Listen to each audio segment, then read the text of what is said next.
Jeff, you guys into like a mock game week this week? How's it? Exactly what it is, just what we do normally. So, got scout teams organized, and get some good Kennesaw looks and some good Kennesaw work. So, it's a very mature practice by a really mature football team.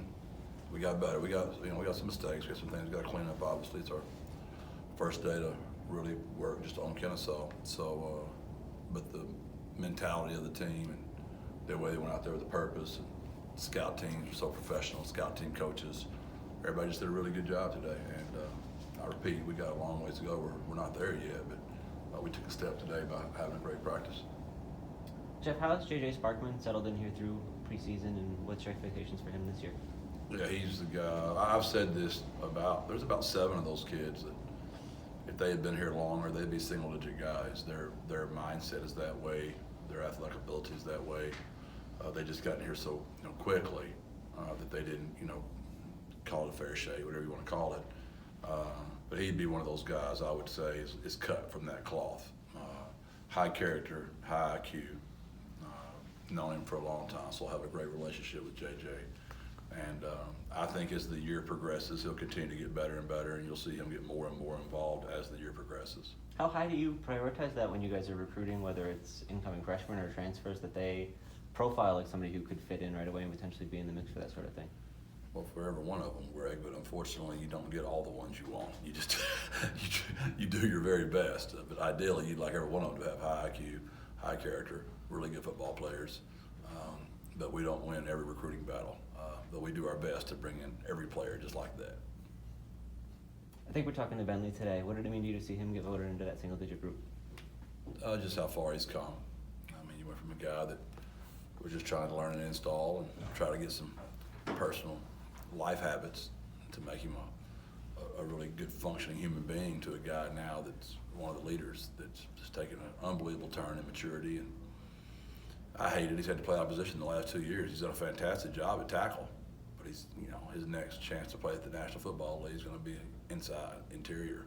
So we hope our tackles can stay healthy this year, and we can leave Bentley inside where he's more natural.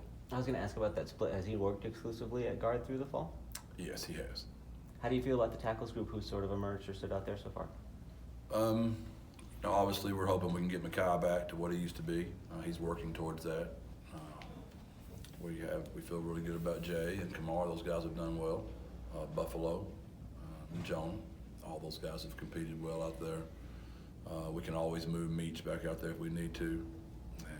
And Big Purr, DeAndre has looked good out there as well. So we feel good. And that position's always a tough position because you're out there on that island. When you're inside, there's a lot more help available. We talked a lot about Buffalo at this time last year, and then he didn't end up seeing the field much. Was there an injury situation there, and how are things different for him this year? He's just matured. He's gotten older and gotten stronger in the weight room. So he'll be in the mix. You want to tell us the starting quarterback or no? Yeah, at the Kennesaw game on that very first drive, when they run out there, you'll go, hey, there's the starting quarterback. We're going to keep rotating 1s and 2s. We play so many players, it doesn't really matter. I mean, I know some of you guys love that we do that, and some of you guys hate that we do that.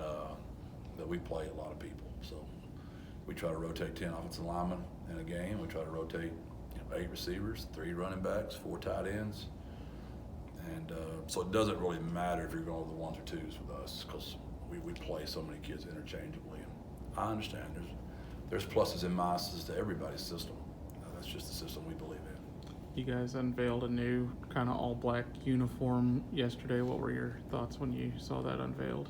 Yeah, it was a perfect little pick-me-up for the kids. I mean, JT's been driving that bus for a long time, so he had been in my office driving me insane about it. So we worked out a way, financially with some gifts, some boosters, and pulled that off. And the kids are really excited. Obviously we'd all like to have as many jerseys as possible, but there's still budgeting issues at stake, and you just got to prioritize. There's a day I'd like to have a camo uniform for Military Appreciation Week. You'd like to kind of theme that thing out each week.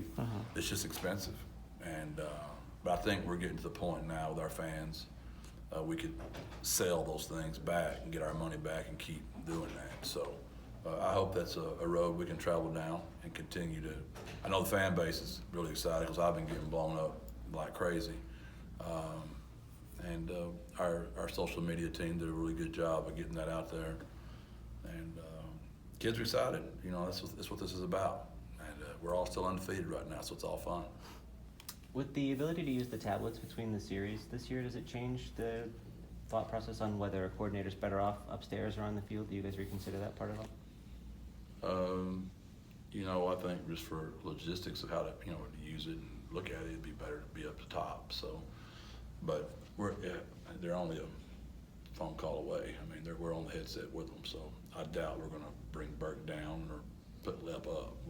We'll continue doing what we've been doing. So Lep will be down and Burke will be up. Jeff, you guys got the kickoff luncheon at the end of this week. Just how important is that for the team and just the program overall? You know, I was more than shocked last year how nice it was. I'd always heard how good a job Bob and Peggy do at putting on those events, but I was blown away.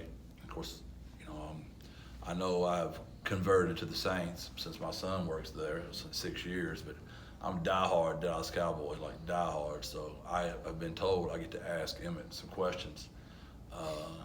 But Chuck is the one that's going to be up there with us. So yesterday I was telling him what questions I wanted to ask, and he was like, "Jeff, that's a little probably too personal, too Dallas Cowboy fanboyish to be asking those questions." So I might have to make my questions more. I can't be like you and Greg, just ask whatever the heck I want to. I got to be more politically correct. I don't want to make Emmett mad, but just things I wanted to know from Emmett. I was diehard Cowboys. They hurt me so many times.